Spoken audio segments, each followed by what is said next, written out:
Okay, welcome to another tutorial. On today's tutorial I'm going to be doing a drawing of a poppy flower. Now it's springtime in the UK and in my garden we've got various different natural wildflowers growing up, and one of them is a yellow poppy, and they also have a little dog called Poppy as well, so it just kind of felt like a really nice thing to be able to draw for you today. I'm going to show you the process that I go through when I'm sketching, hopefully be able to pick up a few tips in terms of just general sketching, in addition to specific things that will help you to draw a flower as well. So I've got an A4 canvas open within Procreate. It's just the default settings. I've gone to my brushes. I'm using the 6B pencil within the sketching. I've selected a colour here. Now it happens to be on the purple range, but it doesn't really matter about the actual colour. The main important thing is that I've gone from the black and then I've just wound it back a little bit so it's a dark grey instead. So that's the colour I'm going to be using.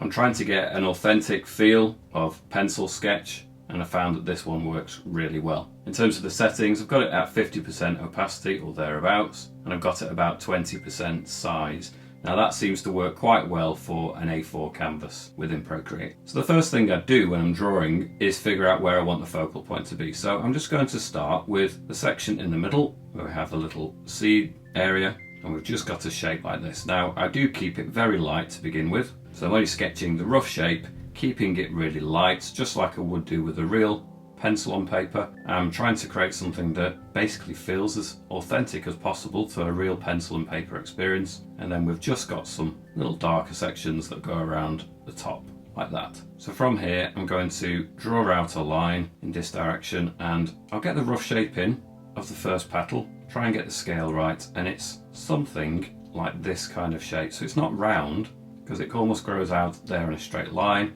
outline to begin with, and then this cuts back into the centre of the flower again.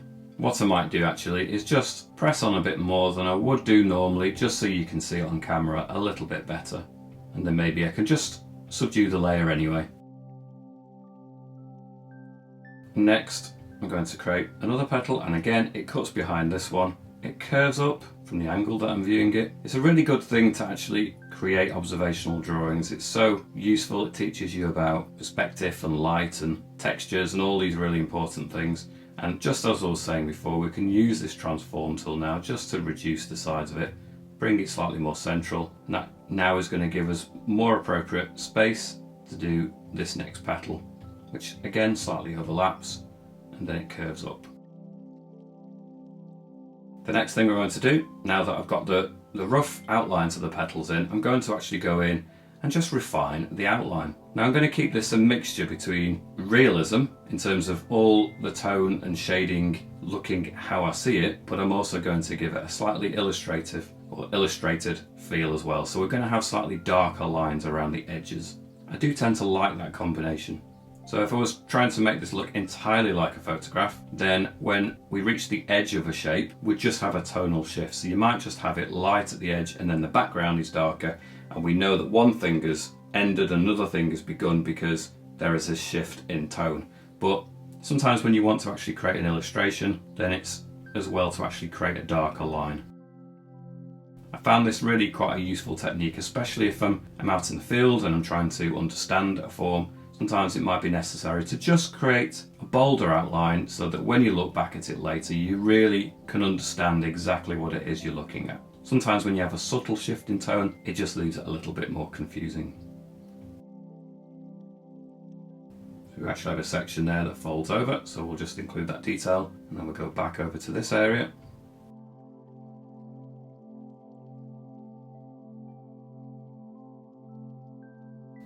Just putting in some slight more of the specific waves and shapes that happens to the petals.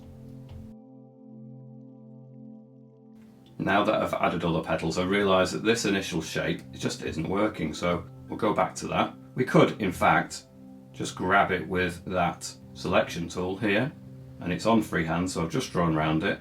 I can then go back to the transform tool, and I can just resize it, make it more suitable for the rest of the piece.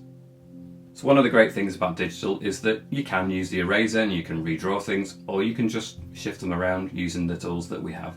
So we're kind of at the point where we need to start adding some shading now. So we have all sorts of ripples and light coming from two different directions on the real flower that's just in front of me. So I'm going to go back to the pencil and I'm going to start adding some of the shifts in tone. So I'm going to use it in a much more loose more hatched kind of way. So when we say hatched, we mean like a series of lines almost, but I'm doing it effectively in a backwards and forwards scribble motion.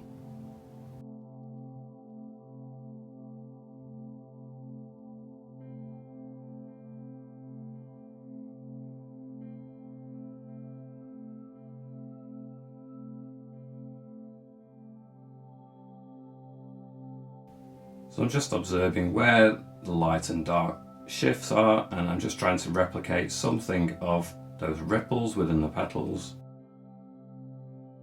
So you can see I'm using this quite roughly to begin with. There's plenty of chance to go over it and just refine and make these details look even more realistic.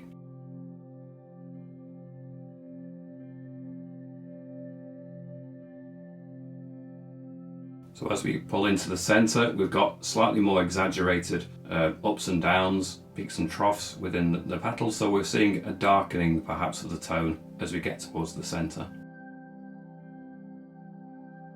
So I'm going to use the eraser actually almost as much as I'm going to use the pencil tool for this tutorial, and the best way of doing that, if you've already got a brush selected, is to press and hold on the eraser, and then when we do click on the eraser you'll see that the eraser is the same brush now.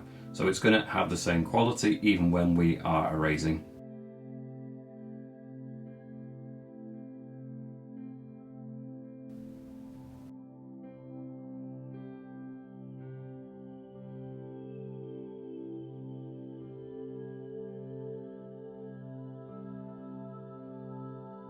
So I think when I first started to sketch and shade, I would take so much care in trying to get every single line and gesture to be exactly, almost pinpoint precise. Which is fine, I suppose, if you're initially starting out and you just want to make sure that you're getting the accuracy absolutely correct. But as I've matured and as I've got more confident with my drawing, then it stopped being so nervous, it started to be a little bit more confident and just going for the overall feel of it really. I guess it's about deciding which bits are the most important and understanding that you don't need to include every single detail. And you can have rough lines. It's not about really how neat it is as a drawing. Sometimes you can really capture the feel, but the quality of your line and mark making is really quite untidy, and there's nothing wrong with that. In fact, I actually prefer that. It gives a more confident look to the drawing. Keep it relatively fast moving and almost scribbly. The main thing is that you're just able to look backwards and forwards between your drawing and the thing that you're actually drawing. Keep checking that you're putting the light and the dark in the right sections and that you're getting the shapes correct in a general sense.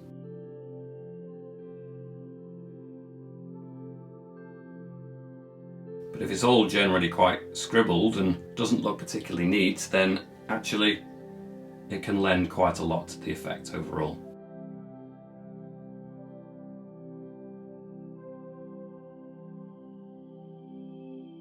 So I'm just going back in now. We put some of these lines in there just initially so that we could understand the shape of the petals, but I'm just going in, subduing them, removing them where they're really not going to be seen at the end.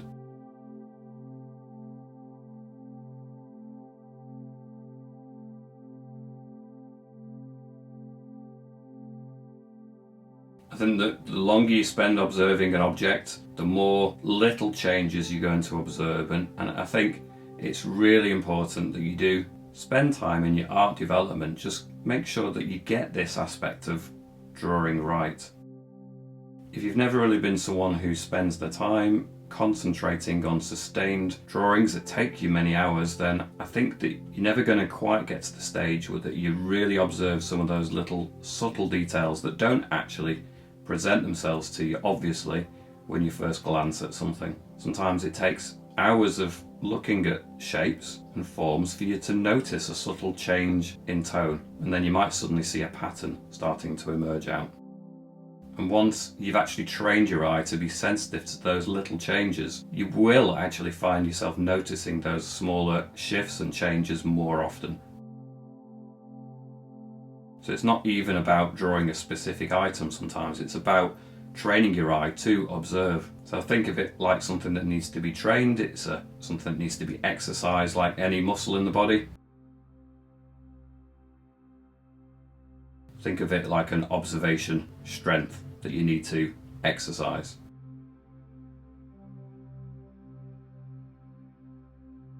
Again, so I'm scribbling and then I'm going back over a layer, go back over it again, change direction. It's all pretty scribbled, but still the overall effect starts to build up and you should get something that by the end looks quite realistic, even though it's made up of scribbles.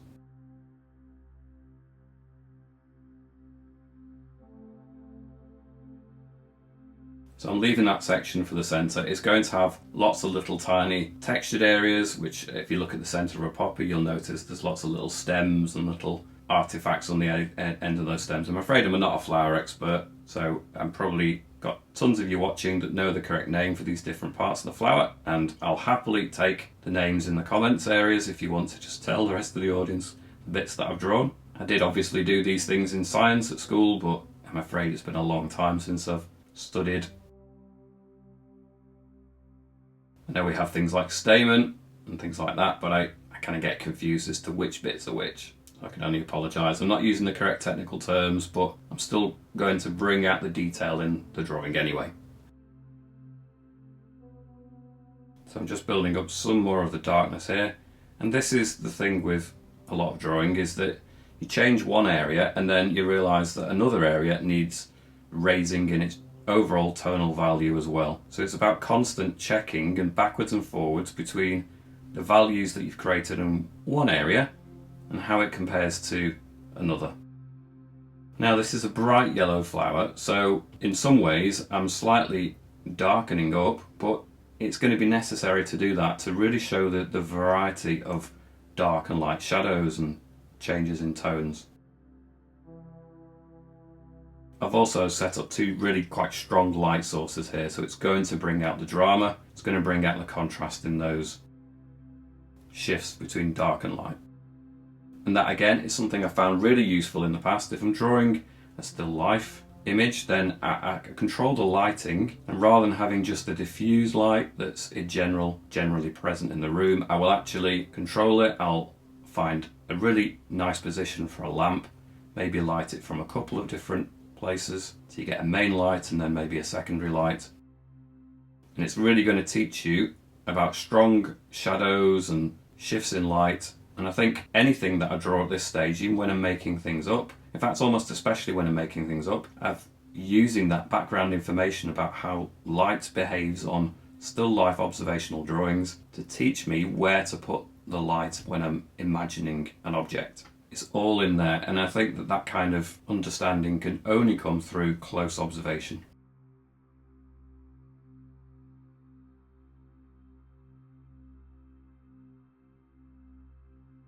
So whereas this isn't, strictly speaking, a tutorial that you can follow along to and produce the exact same thing, hopefully it's just helping you understand the process and approach that, you know, could be useful for you too. So I'm just going to start drawing this centre area too, just to really put that in place to explain everything. Now, because I'm busy talking while I'm actually drawing, my breath, and because it's such a delicate flower, my breath has actually moved the flower position slightly, which when I initially drew this centre part, it was at a slightly different angle, so I'm having to change it now, and that's fine, we'll work with that. But if you're wondering why it's slightly different now, it's because all this talking that I'm doing has actually moved it.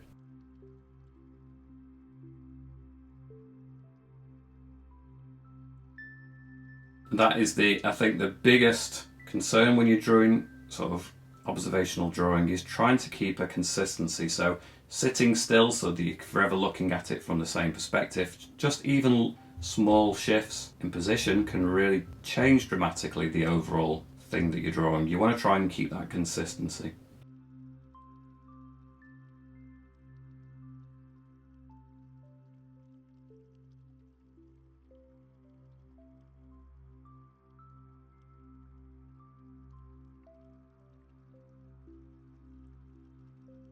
So just because we have a strong difference between light and dark doesn't mean you can neglect to put in the little subtle textures towards the paler parts. Now, you might be concerned that you're going to overdo it, but as long as you've really concentrated some of the darker tones, going back in and re-emphasising some of the light and mid-tones in there isn't going to be a problem as long as there is a difference.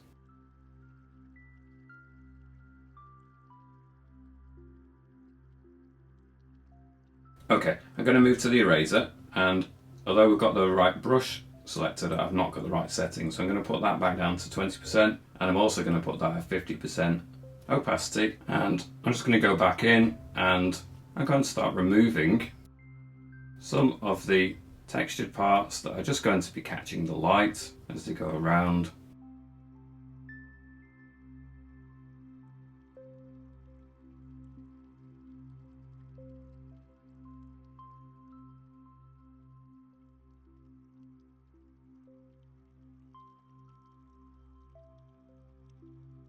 So I'm just doing a collection of these small blobs as we go around. Make sure we're getting maybe clusters of them, maybe just have outliers that just stand out clearly on their own. But it's not all going to be light, it's going to be a mixture between shading and light as well. So maybe in some areas you need to go back in and add some more dark.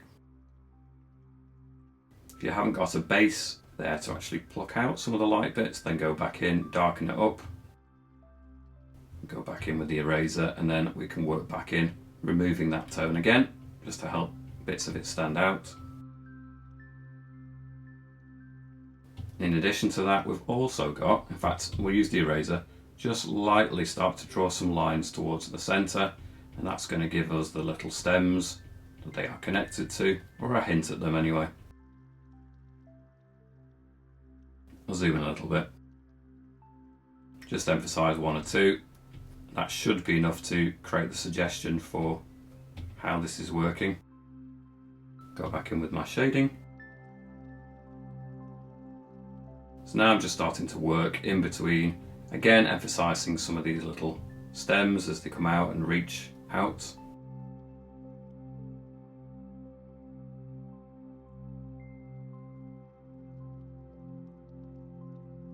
So I'm just going to ramp up the contrast between the light and the dark areas now, really just to sell some more of the drama.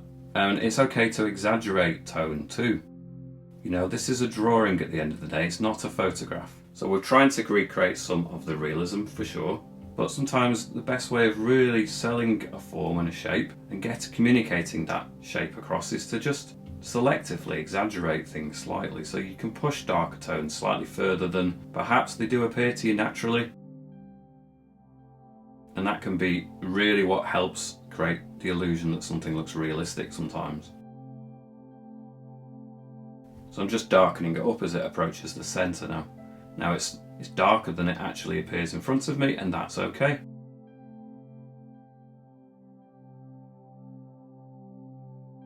The flower has actually moved position completely now from where it started. It's wilted.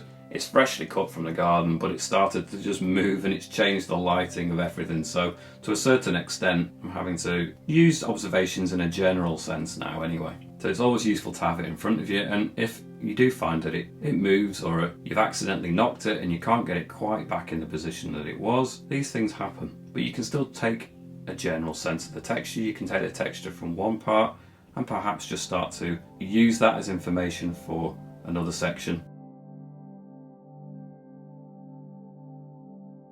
I think as long as you're observing and you're learning, you're growing as an artist, then all of these experiences, even when things go terribly wrong with a drawing and you sit back and you think, well, that was a disaster and it really hasn't worked. That happens. It happens to every artist. I do these tutorials every single weekend, or I do my absolute best to do so. Aside from ill health or technical issues, I try and keep consistent with these, but sometimes I sit back and I look at the landscape that I've taught you and I'm not happy with it at all. Now I realise we're all at different stages in our artist's journey, and it might be that I produce things that I'm not happy with but you think are absolutely great and you want to learn from them, and sometimes that happens. Sometimes you might just be too tough on yourself. Your critical voice inside yourself can actually just be off-putting, can actually stop you making progress too.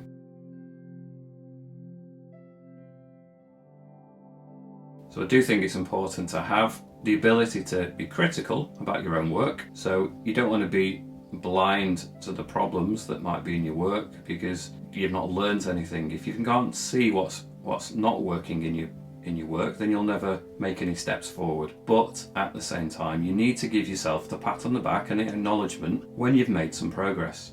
And even if it's just a progress in a small section, then you need to tell yourself that actually that was a worthwhile exercise, that you've had some level of success, even if it's not across the entire image. So I'm just creating some hints of more strands as they cut across the petals. It's moved pretty much completely from where it was now, and it's not stopping moving. So I'm just, in a general sense now, I'm observing some of the types of tonal shifts and textures that go towards the edge of the petals, adding some of those in. And sometimes when you do a drawing, it can be a combination of different sections all muddled together. So look at what the essential information is for that form that you're drawing. Maybe you can't quite see the textures in one area as you can in another, but you don't want it to be empty of information, so you can put some there. So I'm just going back in, adding some extra dark tone in one or two areas now, just to really sell that it's going into the center here. Again, some of these I can't even see as details, but I know that the petals will go into the center, and so although I can't entirely see it, I can exaggerate it slightly because I know that they're there. And that's another really interesting thing about observational work, is that if you look around from a different angle, literally move the object or move yourself in relation to it, and you can see what's around the other side of that object, then it informs you of what perhaps you need to add to your drawing. Like, I know that obviously that this joins back here. I know what it looks like from different angles, so I can start emphasizing some of these details, even if from the angle I'm sat at it's not as obvious. Definitely the reason why I would strongly recommend you use real objects. Observe from actual things in the real world in front of you rather than just relying upon photographs all the time. So though you may not be able to draw this exact image that I've created for you here, if it encourages you to go and cut a flower or find a natural form or find an object that you want to observe and you want to really study and get better at drawing, doing an observational drawing, then I'm hoping that this has been a useful video for you. So you can see it's pretty rough. There's no neatness in this drawing at all. That's not been the emphasis for this. I'm not trying to get it neat. The point of the exercise really was to get an overall general effect, as it often is with my landscape drawings too.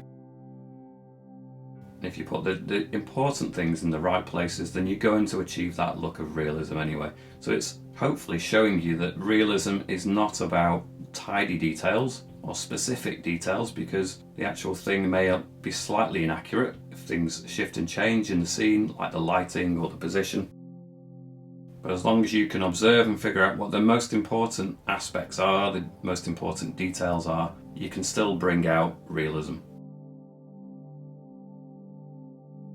One or two small changes now here at the last part of the drawing.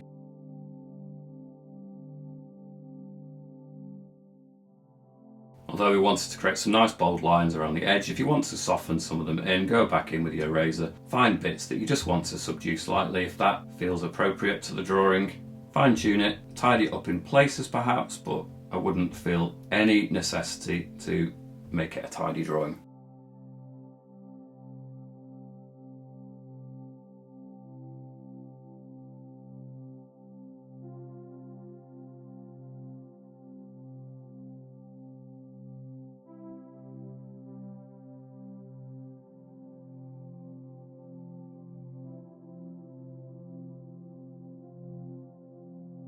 Okay, I'm going to leave this drawing at that stage. Like I say, it's just to show you the process, show you the kind of techniques that you might want to incorporate, and just get you thinking about the importance of doing observational drawing for yourself. I hope that's been a useful video. If you want to check out my other painting tutorials where I really take you through step by step how to construct specific images that you can follow along, then check out my other videos, subscribe to the channel, and I'll catch you back here soon. See you soon.